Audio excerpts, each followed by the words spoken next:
देखता है कि ये तो उसकी होम डिलीवरी वाली लड़की है। फिर वो वही भेजा है यहाँ पर।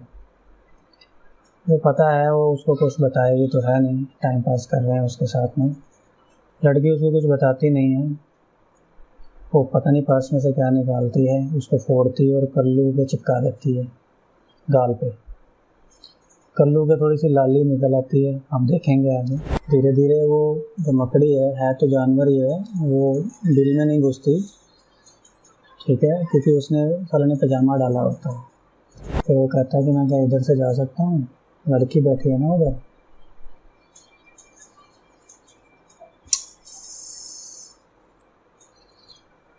दरवाज़ा खोलता है, लड़की पहले से पोज बना के बैठी हुई है। गलत बात है,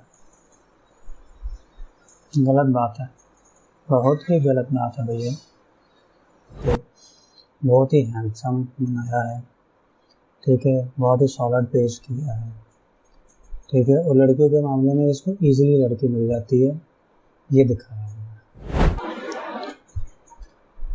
दोस्तों आपका स्वागत है द क्रिटिक रिव्यू चैनल पर।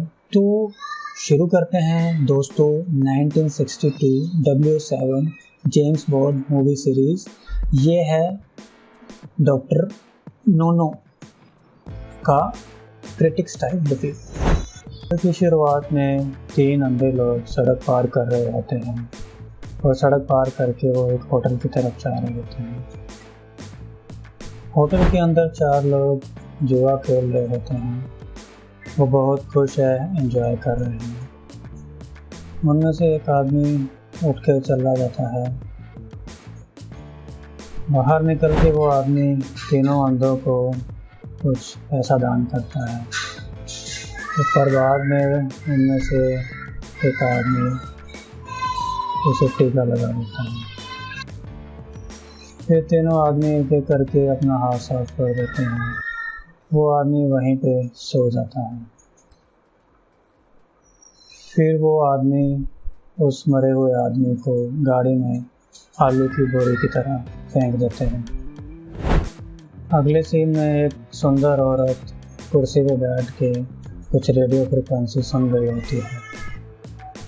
रेडियो सुनते सुनते उसको लगता है कि कुछ लोग वहाँ पर हैं। वो उठकर जाकर देखती है तो कुछ लोग वहाँ पर वाक़ई में होते हैं। एक एक करके 3 लोग उसको टीका लगा देते हैं और फिर वो भी बेहोश हो जाती है। नहीं बेहोश नहीं, ऊपर चली जाती है। आदमी चेक करते हैं कि टमाटो सॉस अच्छे से लगी है कि नहीं, वरना फिर ये शॉट दोबारा से लेना पड़ेगा। क्लासिक ओल्ड मूवी में दिखाया है कि जेम्स बॉन्ड जुआ खेलने में माहिर होता है। इस मूवी में वो जुआ ही खेल रहे होंगे। एक एक करके वो सारे पत्ते जीत रहा होता है और जीत के साथ साथ वो लड़की का कॉन्फिडेंस भी जीत रहा है। जब लड़की को पूरी तरह हरा देता है तो हमेशा की तरह वो अपना एक कार्ड उसको देता है ताकि उसको होम डिलीवरी भी मिल जाए। बॉन्ड फिर अपने ऑफिस में पहुंचता है। ऑफिस में पहुंचने के बाद में बॉस की सेक्रेटरी के साथ में भी वो फ्लर्ट कर रहा है। जेम्स बॉन्ड कोई मौका नहीं छोड़ता है फ़ायदा उठाने का। आप समझ ही रहे हैं कैसा कहना चाहते हैं।